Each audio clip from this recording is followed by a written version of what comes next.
হ্যাঁ, এই আব্দুল উজ্জা তিনি ইসলাম ধর্ম গ্রহণ করেনি, সেই সময়ের নাম এটা। এই আব্দুল উজ্জা ছোট্ট বয়সে দুনিয়ার বুক থেকে বাবা হারা, বাবা চলে গেছে। মা জননী সংসারে যত খাবার দাবার ছিল,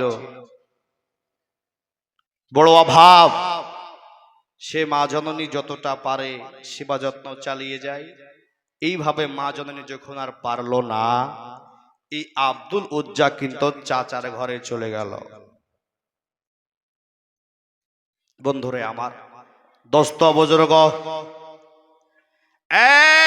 আব্দুল উজ্জা ছোটবেলায়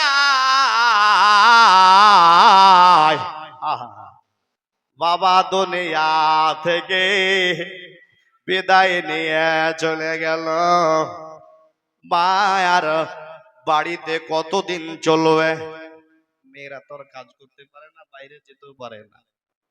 বাড়িতে যেগুলো খাবার ছিল সবাই একে একে একদিন করতে করতে সব শেষ হয়ে গেল।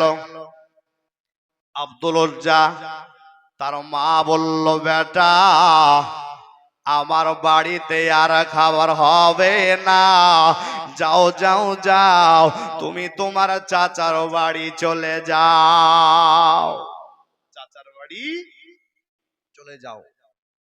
চাচার বাড়িতে গিয়ে আব্দুল উজ্জা যখন উঠলো, চাচা বড়ই ভালোবাসতো, চাচার কেউ নাই, ভাইয়ের সন্তান পেয়ে বড়ই খুশি, ভালোবাসতে বাসতে এত কাছে করে নিল যে আব্দুল উজ্জার নামে তার অনেক জমি জায়গা দিয়ে দিল, অনেক জমি জায়গা তাকে দিল, কিছু উট ঘোড়া তাকে দিয়ে দিল, কিছু ছাগল গদম্বা তাকে দিয়ে দিল। এইরকম ভাবে আব্দুল উজ্জাকে এত ভালোবাসে, এত মোহাব্বত করে। আব্দুল উজ্জাকে না নিয়ে চাচা যেন খেতে বসে না, খেতে গেলে খেতে ভালো লাগে না। যখনই বাইরে যায় বড়ই ভয় লাগে কি বাঘে খেয়ে নিবে ছেলেকে, কোনো জায়গায় যেতে দেওয়া হয় না। আব্দুল উজ্জাকে বড় মোহাব্বত করে। আব্দুল উজ্জা একে একে যখন বড় হতে শুরু হয়ে গেল, আব্দুল উজ্জা কোনো একদিন নবীর নাম শুনলেন যে এই আরবের বুকে, এই আরবের সরজমিনে সব চাইতে একজন যিনি হলো আখেরি পয়গাম্বার, যিনার মতো আর কেউ এই দুনিয়ার বুকে মহাপণ্ডিত মানুষ, যিনার মতো আখলাক চরিত্রওয়ালা, যিনার মতো এত সুন্দর মানুষ এই আরবের বুকে নাই। নবীকে নিয়ে রিসার্চ করতে শুরু হলো, নবীর প্রেম জাগতে শুরু হলো। নবী কোন নবী গো, যেই নবীকে আজকে যদি ভালোবাসি, হযরতে আবু বকর তিনি ভালোবাসলেন, সাহাবী হলেন, সিদ্দিক লকাব পেলেন, উমর ফারুক তিনিও নবীকে কাটতে এসে তিনিও যেন সাহাবী হয়ে গেলেন। আব্দুল উজ্জা নবীর নাম শুনে নবীকে আস্তে আস্তে মনে বড় ভালোবাসতে লাগলো। যদি সেই হাবিবুল্লাহকে পেতাম, একটিবার নজরে দেখতাম, কেন না শুনেছি বড়ই চেহারা বাহাল, বড়ই সুন্দর নুরানি চেহারা, যেই নুরানি চেহারার ঝলক যদি একবার পড়ে কাফেরেরা মুসলমান হয়ে যেত। তবে সেই নবীকে আমি দেখতে চাই, যেখানে মুসলমানেরা বসে আলাপ আলোচনা করে, নবীর শান বয়ান করে, নবীর এইরকম ভাবে যেইখানে মজলিস দরবার হয় সেইখানে লুকিয়ে লুকিয়ে গিয়ে শুনে নবীর শান বয়ান করে, ওইখানে গিয়ে এই আব্দুল উজ্জা শুনে নবীর শান শুনে বড়ই মজা যায় আসে গো। এইরকম ভাবে নবীর ভালোবাসা, কেননা আল্লাহ যে বলেছেন যদি তোমরা আমার নবীকে ভালোবাসো আমাকে পেয়ে যাবে। আমাকে দোস্ত হিসাবে পেতে চাও, আমাকে বন্ধু হিসাবে পেতে চাও, আমাকে যদি তোমরা ভালোবাসো তবে তোমরা আগে নবীর সঙ্গে নবীর পাশে থাকো, নবীকে ভালোবাসো। নবীকে যদি ভালোবাসো তাহলে আমি আল্লাহ তোমাকে ভালোবাসবো। বন্ধুরে আমার, আজকে আমরা সুন্নি ঘরানার মুসলমান, আজকে যদি আমরা নবীকে ভালোবাসি আল্লাহ রাজি হইয়া যাবে। আর আল্লাহ রাজি হলে আমাদের সকল বেড়া পার হয়ে যাবে। জোরে বলি সুবহানাল্লাহ। সগুনা গিরামের ভাইরা, ওগো আমার মা খালা, আব্দুল উজ্জা বড়ই নবীকে ভালোবেসেছি। এইবারে চাচার সামনে প্রকাশ করতে পারে না, চাচাকে বলতে পারে না গো চাচা যে আমি নবীকে দেখতে চাই, আমি ইসলাম ধর্ম গ্রহণ করতে চাই। মনে মনে মনে নবীকে বড় ভালোবেসেছে, চাচার সামনে প্রকাশ করতে পারে না। কেননা চাচাজি দেবদেবীর পূজা করে, বড়ই সে ঠাকুরের মতো, ঠাকুরের মতো সে পণ্ডিত লোক, বড়ই ধর্মের দিকে চর্চা করে, সেই আপন ধর্মকে বড় ভালোবাসে। তাকে যদি গিয়ে বলি তাহলে কি হবে গো, কি হবে? কিন্তু এইরকম ভাবে আব্দুল উজ্জা বলে না। যখন মক্কা বিজয় হলো, এই মক্কা বিজয়ের সময় আব্দুল উজ্জা চিন্তা করলো, না না আর দেরি করা যাবে না, এই কথাটা প্রকাশ করতে হবে। এই কথাটা যদি না প্রকাশ করে তাহলে তো চুপিয়ে রেখে লাভ নাই। কেননা নবীকে ভালোবাসি তো আবার ভয় কিসের? নবীকে ভালোবাসবো, নবীকে মোহাব্বত করব, দুনিয়ার কোনো ভয়কে পরোয়া করি না। যদি এটা আমি চাচার কাছেও আমি নবীর দাওয়াত নিয়ে যাব, ইসলাম ধর্মের দাওয়াত নিয়ে যাব, চাচা যদি গ্রহণ করে তাহলে আমি এবং চাচা মিলে দুইজনে মুসলমান হইয়া যাব। চাচাকে বলবো, চাচাও যদি হয় বড় আরো ভালো হবে। দুইজনে গিয়ে নবীর হাতে বায়াত হব। আল্লাহ পাক রব্বে কায়নাত নবীর সঙ্গে নবীর সাথে আমাদেরকে জান্নাতের বাসিন্দা করে দিবেন। জোরে বলুন, মনে বড়ই আশা। একদিন কিন্তু আব্দুল উজ্জা ছাগল চড়াতে ময়দানে গিয়েছে। ময়দানে গিয়ে চিন্তা করে আজকে আর কোনো ভয় করব না, চাচা যদি বাড়ি থেকে বের করে দেয় বের হয়ে যাব। যদি মারে মার খেতে রাজি আছি, আর যদি সে মেনে নিল তো ভালোই হলো। তবে আজকে যেয়ে বলবো চাচা বাড়িতে যেন খাবারের জন্য খাবার বেড়ে নিয়া। মনে মনে চিন্তা করছে ভাতিজা কি ব্যাপার, আজ দেরি হয়ে যাচ্ছে, কিন্তু যে ভাতিজা আসে না। ভাতিজার দিকে তাকিয়ে আছে, ভাতিজা যদি না আসে আমি ভাত খাবো না। কেননা যেই ভাতিজাকে না নিয়া আমি কোনো খাবার খাই না, ওই ভাতিজা নাই আসলে আমি খাবো না। আব্দুল উজ্জা যেন বাড়িতে প্রবেশ করেছি, বাড়িতে যেমন আব্দুল উজ্জা আসলেন এমন তো অবস্থায় চাচা বলতেছে বাবজি দৌড়ে এসো, আর এসে হাত পা ধুয়ে আমার পাশে বসে যাও, দুইটা কিছু মুখে দাও গো বাবা, অনেকটা বেলা হয়ে গেল, তুমি বড় কষ্টে আছো গো বাবা, এসো এসো তাড়াতাড়ি এসো। আব্দুল যা বলছে আজকে কি করি, আজকে যেইভাবেই হোক বলবো, তবে এখন বলা যাবে না, এখনো বলা যাবে না। কেন না, খাবারের শেষেই বলবো, খাবার খাওয়ার শেষে একটু মেজাজটা ঠান্ডা হবে। যদি আগে বলে দিয়ে চাচা বড়ই রেগে যেতে পারে, তার জন্য পরে বলবো, তাহলে চাচা হয়তো মেনে নিবে। আমার একটা ইচ্ছা, দুইজনে চাচা ভাতিজা মিলা নবীর ইসলাম ধর্ম গ্রহণ করব। ভাতিজা যখন চাচা ডাক দিল, সুন্দর করে সে চাচার পাশে বসে গেল। এইদিকে আব্দুল লজ্জার তো খাবারের দিকে মন নাই, দিল নাই, খাবার খেতে ইচ্ছা করে না। এই জন্যে মন বড় বেকারার হইয়া আছে আমার নবীকে দেখার জন্য। ওই নবীকে যদি একটা বার দেখা পাই, তাহলে আমি বড় শান্তি পাবো। নবীকে না দেখা পর্যন্ত আমার মনে শান্তি নাই। চাচা ভাতিজা মিলে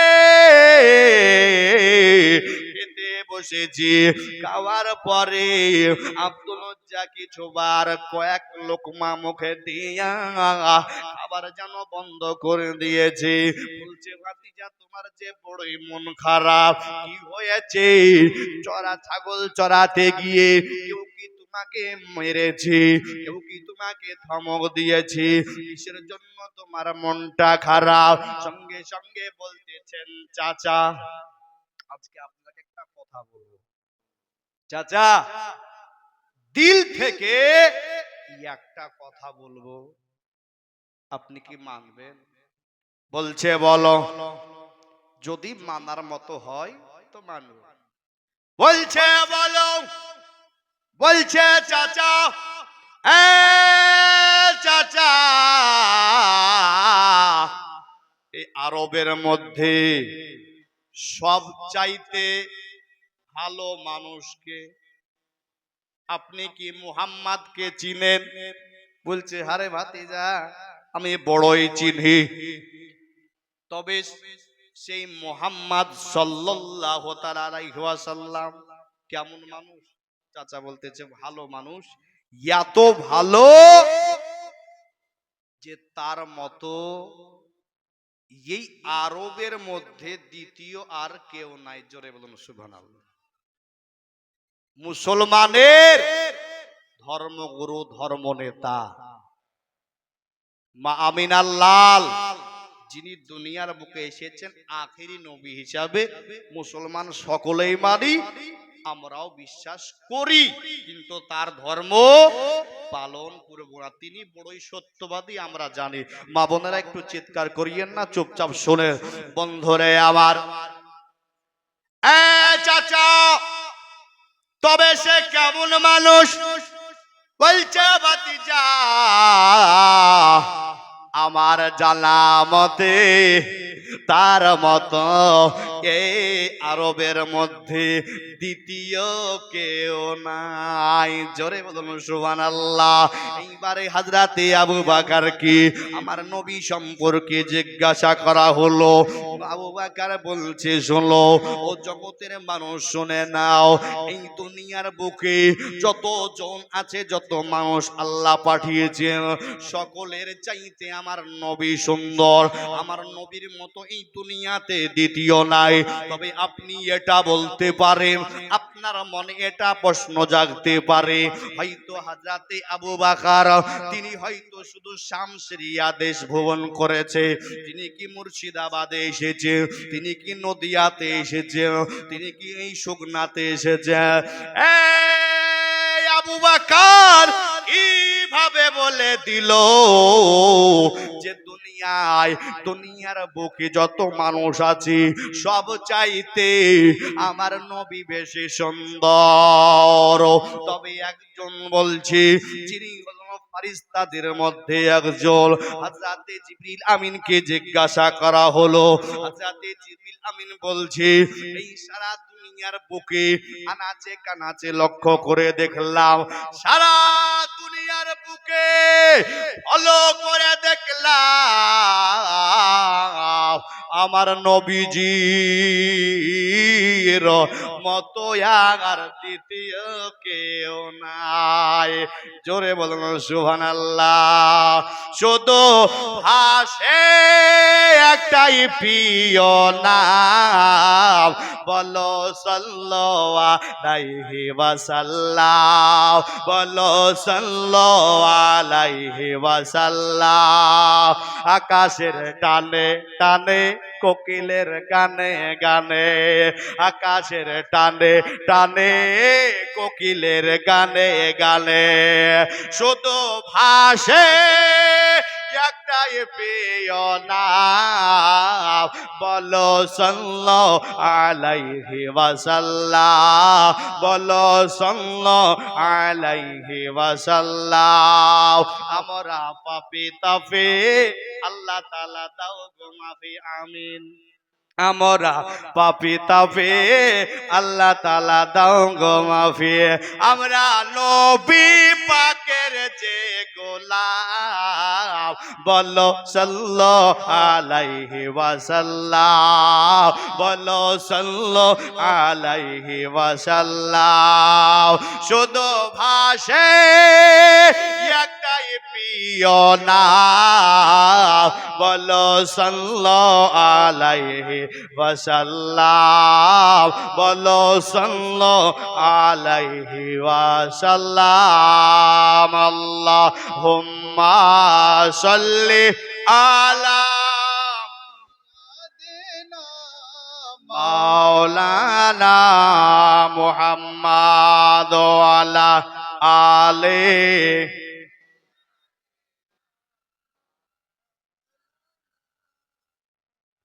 ওয়ালায়ালে সাইয়্যিদিনা মাওলানা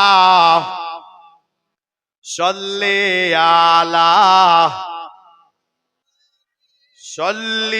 আলা মুহাম্মাদ হরদম জবান পাক নামে মুহাম্মাদ হরদম জবান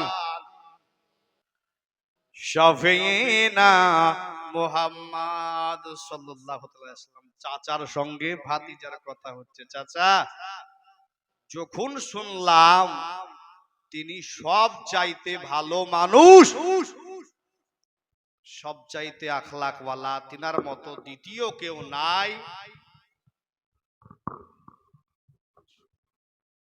তাহলে এই দুনিয়ার বুকে যখন তিনার মতো কেউ নাই,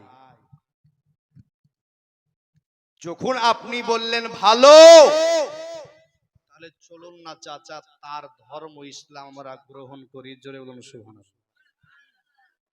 তখন বলছে কি ব্যাপার ভাতিজা, কি ব্যাপার, কি হয়েছে? বলছে চাচা কিছুই না, শুধু আপনাকে বললাম কি চলুন আমরা গিয়ে সেই নবীর কালেমা পড়ে মুসলমান হয়ে যায়। বলছে ভাতিজা তোমার ব্রেন কি ঠিক আছে, মাথা ঠিক আছে না তার গেছে? বলছে চাচা ফুল ক্লিয়ার, কোনো কিছু ক্ষতি হয়নি। চাচা আমি সঠিক জ্ঞানেই বলতেছি আপনাকে দাওয়াত দিলাম। চাচা গো চলুন না আমরা দুই চাচা ভাতিজা মিলে গিয়া আমরা কালেমা পড়ে মুসলমান হয়ে যাই। ও চাচা যদি মুসলমান হয়ে যায় আমাদের ওই রকম হযরতে আবু বকর, হযরতে উসমান গনি, আলী মুর্তজা ওনাদের মতো আমাদের সম্মান বেড়ে যাবে। ও চাচা নবীর সঙ্গে আমরাও জান্নাতে থাকবো, বড়ই আমরা ভালো থাকবো গো চাচা। চলো না আমরা তাড়াতাড়ি গিয়ে কালেমা পড়ে নে। চাচা বলে এ ভাতিজা জানো এর কি পরিণাম হতে পারে? তুমি কোন কথা শোনালে গো? যাকে আমরা খোদা বলে মানি, প্রভু বলে মানি, আমরা এই মূর্তির পূজা করি, কখনোই আমরা সেই নবীকে মেনে নিব না। নবী জানি সকল চাইতে ভালো মানুষ, সত্যবাদী জানি, আলামিন নামে পরিচিত আছে জানি, কিন্তু এই মানুষকে, এই ইসলাম তার ধর্ম কি আমরা গ্রহণ করতে পারব না। কোনো মতে আমরা তার ধর্ম মেনে নিব না। ওগো ভাতিজা, তুমি তার ধর্মকে ভুলে যাও। বলছে চাচা আমার বড় মনে নবীকে দেখার জন্য, নবীকে বড় ভালোবেসে ফেলেছি, নবীর প্রেমে পাগল হয়ে গেছি গো চাচা। চাচা যদি আজকে আপনি যদি কালেমা পড়ে মুসলমান না হন, তাহলে আমি চাচা আমি নিজে গিয়া মুসলমান হয়ে যাব। ওগো চাচা আমি নিজে গিয়া আমি মুসলমান হয়ে যাব। বলতেছে ভাতিজা তুমি কি জানো তোমার কি করতে পারি?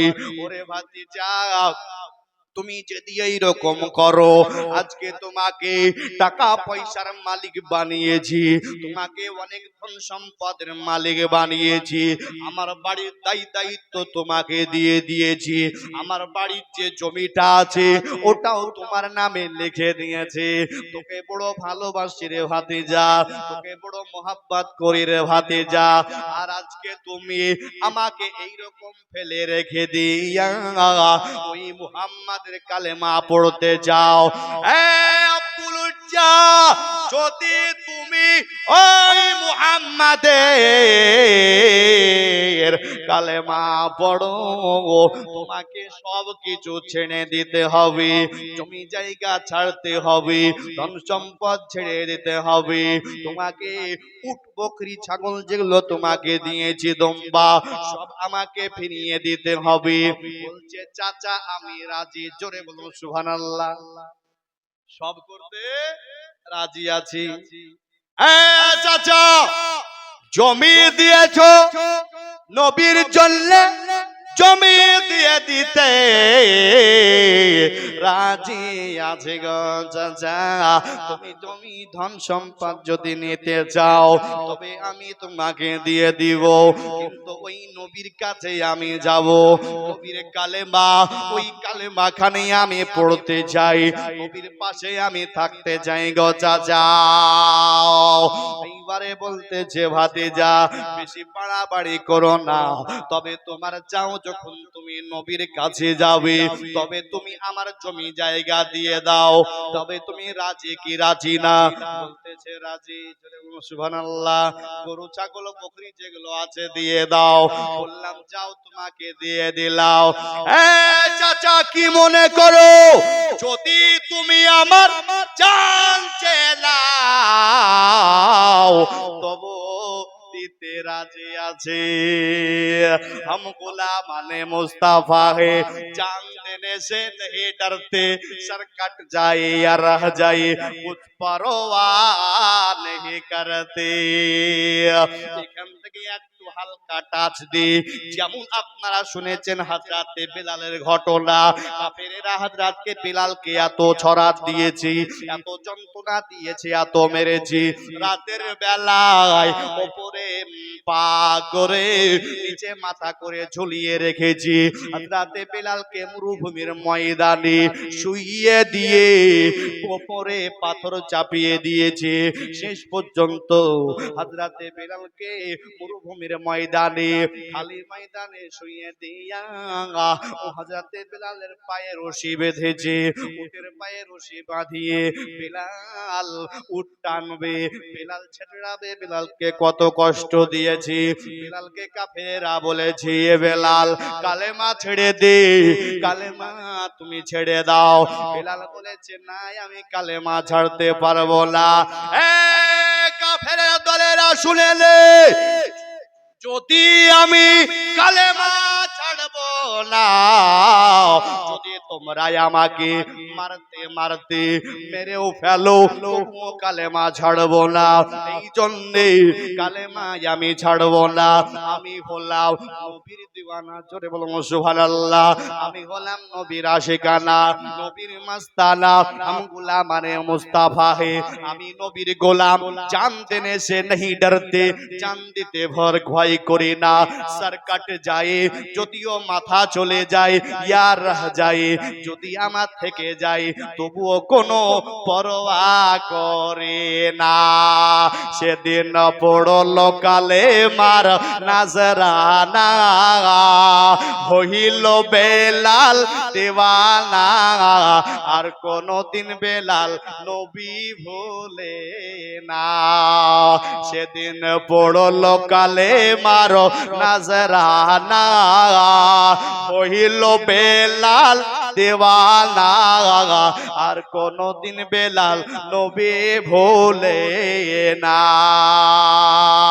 আরে কাফের যত মেরে যায়, ঈমান তত বেড়ে যায়। নবী নবী বলে সর্বক্ষণ, আল্লাহর নবী নূরের ছবি গো, আপনি নবী আবার জীবনের জীবন। আল্লাহর নবী প্রেমের ছবি গো, আপনি নবী আমার নির্ধনী আর ধন। কালেমা ছাড়েনি। সিমাকিকে আব্দুল উজ্জা বলছে, চাচা সব চলে যাই যাক, কিন্তু আমি সেই নবীকে ভুলতে পারবো না। জোরে আরো মোহাব্বতে বলুন সুবহানাল্লাহ। নবীকে ভুলতে পারবো না। যাও জমি নিয়ে নাও, ধন সম্পদ নিয়ে নাও, গরু ছাগল যা দিয়েছো নিয়ে নাও, সব কিছু দিয়ে দিয়ে আব্দুল উজ্জা কিন্তু বলছে, চাচা যখন তুমি সব কিছু নিয়ে নিলে আর তোমার কাছে থাকবো না, এখন আমি চলে যাব মদিনাওয়ালার কাছে। জোরে মদিনাওয়ালার দরবারে যাব, আর আমাকে বাধা দিও না। আব্দুল উজ্জা জানো চাচাকে বলে, চাচা গো থাকো আমি চলে গেলাম, সকল মায়া ছেড়ে রাজি আছি, শুধু একটাই হলো নবীর ভালোবাসার কারণে, নবীর মোহাব্বতের কারণে দুনিয়ার ভালোবাসা ছেড়ে দিতে রাজি আছে, শুধু আমি নবীর কারণে। চাচাকে বলে যেমন বাড়ি থেকে বেরিয়ে যাবে, চাচা বলতেছে, ভাতিজা দাঁড়াও। চাচা আমাকে তো সবকিছু নিয়েই নিলে, আবার কিসের জন্য দাঁড় করলে? বলছে এখনো দরকার আছে। কি আছে? এ ভাতিজা, যদি তুমি নবীর কাছে যেতে চাও তবে যাও, কোনো বাধা বিপত্তি নাই, কিন্তু এখনো একটা ডাক দিলাম এই জন্যে যে তোমার শরীরে যে জামাখানায় আছে, এই জামাখানা হলো আমার টাকার কেনা। ওরে আব্দুল উজ্জা, নবীর কাছে যাবে যাও, নবীকে ভালোবাসো যাও, তুমি যাও, নবীর কালেমা পড়ো যাও, তোমাকে আমি কিছু বলবো না, কিন্তু শোনো তোমার শরীরে যে জামাটা আছে, এই জামাটা যে আমার টাকার কিনা, এটাই আমাকে ফিরিয়ে দাও। আব্দুল উজ্জা বলছে, চাচা যান, জমি জায়গা যা চাইলে সব দিয়ে দিলাম, যত কিছু ছিল আমার কাছে সব দিয়ে দিলাম। ও চাচা শুধু আপনি জামাটা নিয়েন না, চাচা এই চললে নিয়েন না, চাচা জামাটা যদি আপনাকে দিয়ে দে, শরীরটা আমার উলঙ্গ হয়ে যাবে, আমার শরীরে কোনো কিছু নাই, এই জামাটাই আছে গো চাচা। ও গো চাচা এই জামাটাই আপনি নিবেন না। বলছে ভাতিজাও, যদি তুমি জামাটা রাখতে চাও, যদি তুমি জামাটা নিতে চাও, তাহলে তোমার তোমাকে নবীকে ভুলে যেতে হবে, নবীকে ছেড়ে দিতে হবে, নবীর কাছে যেতে পাবে না, নবীর কালেমা পড়তে পাবে না। বলছে চাচা যখন তোমাকে সব কিছু দিতে পারলাম, লাখ লাখ লাখ লাখ টাকার জিনিস দিতে পারলাম, আর এই 2 টাকার জামা তোমাকে দিতে পারবো না। চাচার সামনে গিয়ে, চাচার সামনে গিয়া বুকের বোতাম ধরে 2 পাশ ধরে জামাকে পড় পড় করে ছিঁড়ে ফেলল, জামা ফেলে দিল। নাও চাচা তোমার জামা নাও। তোমার চাচা তুমি যে টাকা দিয়ে কিনে দিয়েছিলে জামা, জামার বড়ই অহংকার করো। শুনে নাও, নবীর প্রেম দিলে আমার জেগে গেছে, কোনো বাধাই আমাকে মানাতে পারবে না। নাও তোমার 2 টাকার জিনিস নাও। ফেলে দিয়া বলছে চাচা তাহলে এবার আমি চললাম মদিনাওয়ালার কাছে, তুমি থাকো, তোমার ধন সম্পদ নিয়ে থাকো। চাচা একবার শেষবারের মতো বলে যায়, চাচা জমি জায়গা দিবে না ঠিক আছে, কিছু দিবে না সব ঠিক আছে, কিন্তু চাচা একটিবার তুমি আমার সাথেও চলো, আর গিয়ে নবীর কালেমা আমরা পড়ে নে। চাচা আরোই বড় রেগে গেল, চাচাকে জানিয়ে দিয়ে আব্দুল লজ্জা যেন আবার গেটের দিকে দৌড় দিলেও যেমন গেট পেরিয়ে যাবে, চাচা আবার পেছ থেকে ডাক দিয়েছি, পিছন থেকে ডাক দিল, আব্দুল লজ্জা ফিরে এসো, তুমি তাড়াতাড়ি এসো। বলছে চাচা আবার ডাক দেয় কিসের জন্য, কি কারণে ডাক দেয়? এ নাকি চাচা হয়তো নবীর ধর্ম পালন করবে, হয়তো কালেমা পড়বে, নবীর ইসলাম ধর্ম গ্রহণ করবে, হয়তো পরিবর্তন এসেছে, চাচা সেই জন্য আমাকে আবার ডাকতেছে। ওরে শুকনা গ্রামের ভাইরা ও মা বোনেরা, বড়ই কষ্টের কাহিনী। আজকে যে নবীরা, নবীর সাহাবীরা তারা ইসলাম ধর্মকে টিকিয়ে রেখেছে, কতজন নবীর স্ত্রীর, নবীর সাহাবীর স্ত্রীরা বেওয়া হয়ে গেছে, কচি কচি বাচ্চাকে হারিয়ে দিয়েছে, স্বামীকে, নওজওয়ান ছেলেকে যুদ্ধের ময়দানে শহীদ হতে হয়েছে। আর আজকে তো আমার বাবা ছিল মুসলিম, এই আহলে সুন্নাত ওয়াল জামাত ঘরানার আমি জন্ম নিলাম, আমিও এই ঘরানার। আমরা তো কিছু বুঝতে পারি না। আজকে মুসলমান নবীকে ভালোবাসি, কিন্তু আমাদের দিলে ভালোবাসা খুবই কম।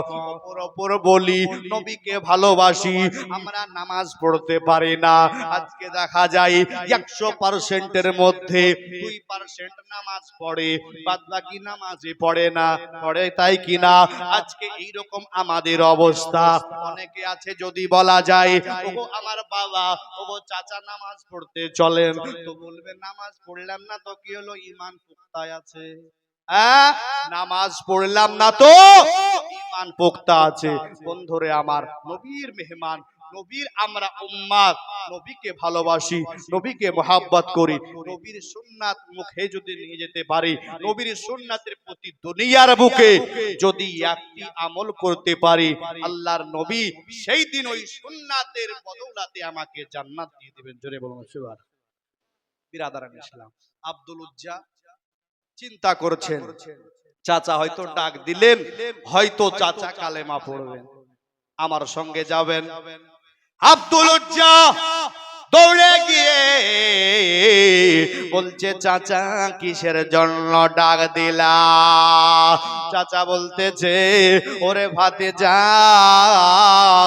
যখন তুমি চলে যাবে, যখন তুমি আমার কথা শুনলে না, যখন তুমি আমার কথা মানলে না, এ ভাতিজা শুনলো, তুমি যাবে যাও, তোমাকে আর বাধা দিব না, কিন্তু তোমাকে এই জন্য ডাকলাম, ওরে ভাতিজা, ওরে আব্দুল উজ্জা, শোন শোন শোন, আজকে তুমি সব কিছু ত্যাগ করলা, কিন্তু তোমার পরনে যে লুঙ্গি খানায় আছে, ওরে ভাতিজা এই লুঙ্গি খানাও যে আমার টাকার কেনা, আমার ধন সম্পদ থেকে তোমাকে কিনে দিয়েছি তাই পড়ছো। আজকে তোমার বাবার কিছু ছিল না, ধন সম্পদ শেষ, কোনো কিছু নাই। ওরে আব্দুল লজ্জা সবকিছু আমারই দেওয়া। তাই বলি যখন তুমি নবীর কাছে যাবে, নবীর যখন কালেমা পড়বে, নবীর ইসলাম ধর্ম গ্রহণ করবে, তাহলে শোনো যাবে তো যাও, কিন্তু তুমি লুঙ্গি খানাও তোমাকে দিতে হবে। এইবারে আব্দুল লজ্জার মন বড় খারাপ, বলছে ওগো চাচা সব চাইলে দিয়ে দিলাম, আর তুমি জামা চাইলে জামাটাও খুলে দিলাম।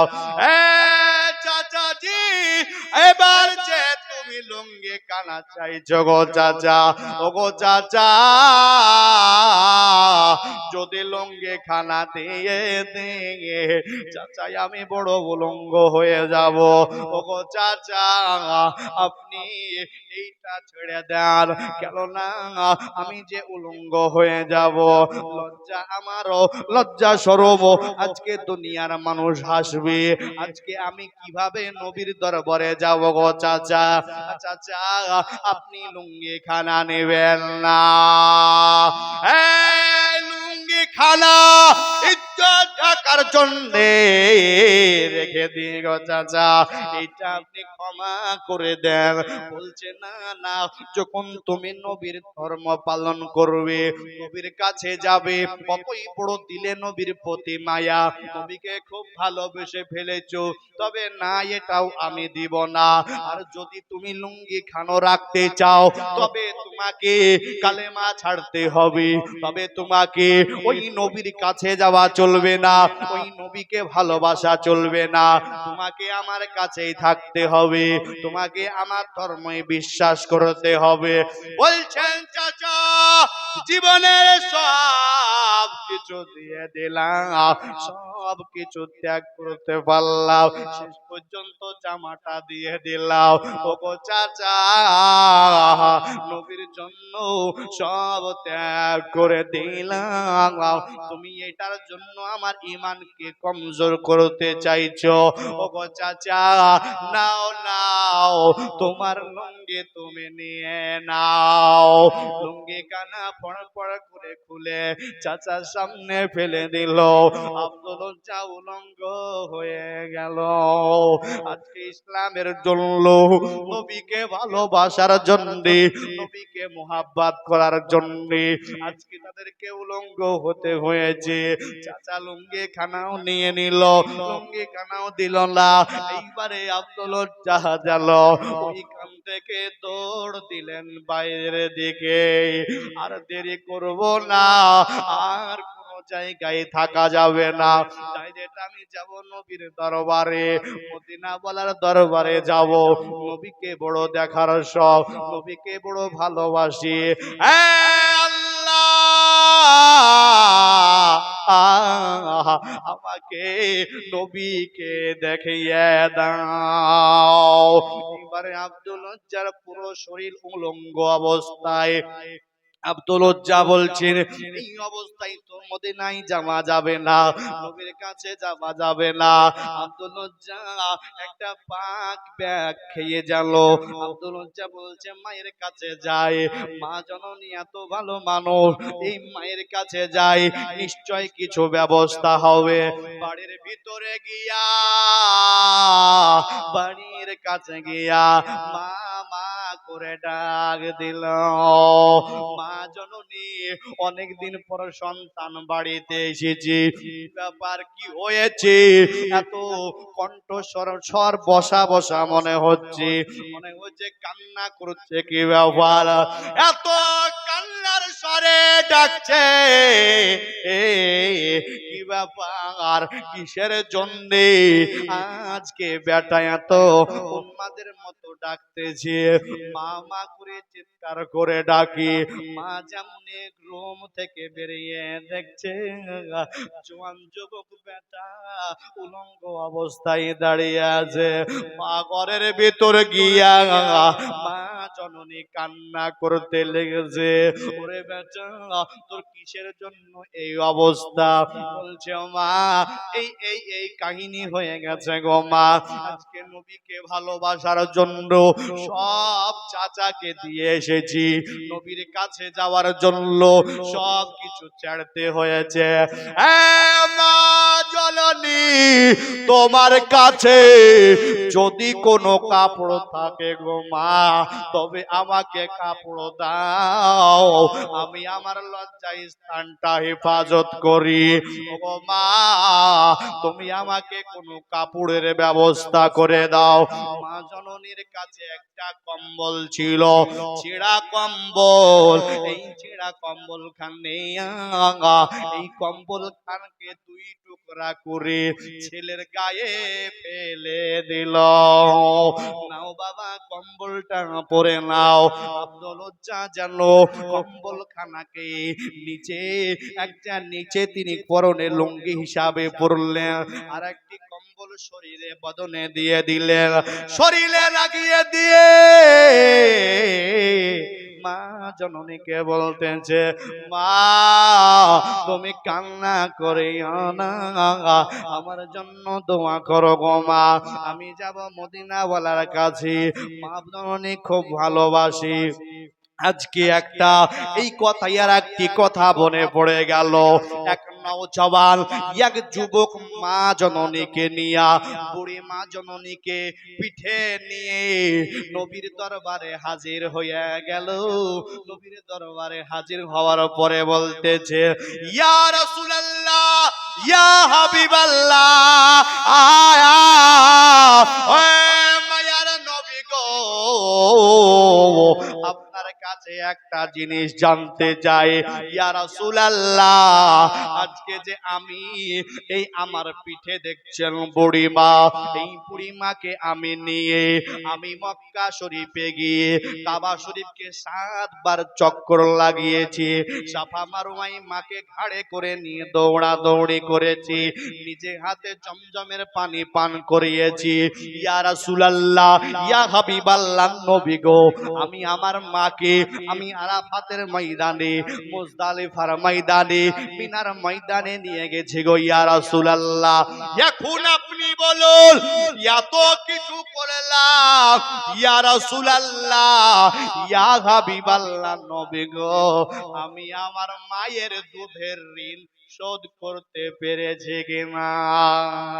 নবী যখন এইরকম যুবকের মুখের কথা শোনা, নবী বলছে, ওরে নওজওয়ান, রে যুবক শোনো, তুমি তোমার মাকে নিয়ে এত কিছু করেছো, ঠিক আছে, আজকে কাবা শরীফে তওয়াফ করেছো 7 বার, সাফা মারওয়া দৌড়িয়েছো, নওজওয়ান এত কিছু করেছো, ঠিক আছে, কিন্তু শুনো নওজওয়ান, তুমি এত কিছু করার পরে আমি নবী বলে শুনো, যদি তোমার মায়ের জন্য এত কিছু করেছো, ঠিক আছে, আমি নবী বলি সেটা শুনো। নবী বলছেন, নওজওয়ান, যেটা হলো, তুমি যদি তোমার কলিজা চিরে, এই বুক চিরে যদি কলিজা খানা বের করে মায়ের পায়ের তলের জুতা বানিয়ে দাও, তাও তোমার মায়ের এক ফোঁটা দুধের ঋণ শোধ হবে না। জোরে বলুন সুবহানাল্লাহ। আমি যেদিকে চাই তোমার মতো এ জগতে কাউকে দেখি নাই, মায়ের মতো কেহ নাই। জোরে বলুন সুবহানাল্লাহ। আমি যেদিকে চাই